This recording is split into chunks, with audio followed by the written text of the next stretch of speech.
So the next step now is going to be dyeing. I'm going to use dark brown.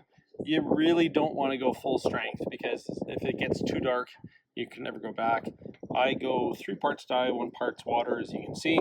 And the beauty of that is if it's not dark enough, you can always put a second layer on.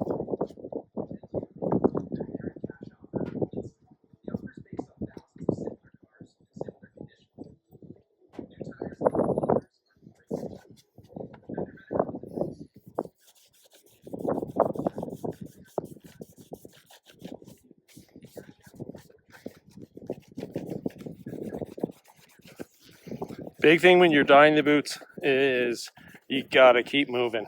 Gotta keep moving because otherwise you're gonna get streaks, and once the dye dries, it's gonna show.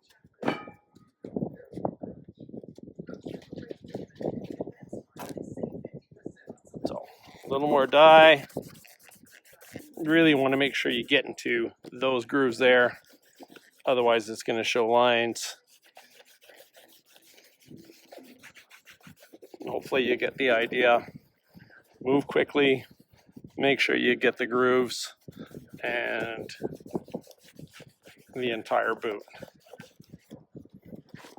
So we've dyed the boots now. It's going to be hard to see here without the sunlight, but the big thing is as you dye the boots, make sure that you really get into those welts. Otherwise, that's where the lines are going to show. That's where it's going to show you dyed the boots, and everyone's going to know.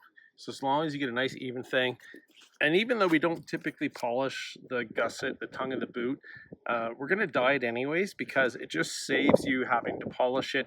And once the laces and everything are in there nice and tight, it's just going to look nice and dark in the background there. So yeah, once you've got this nice even coating, then we'll move on to the next step.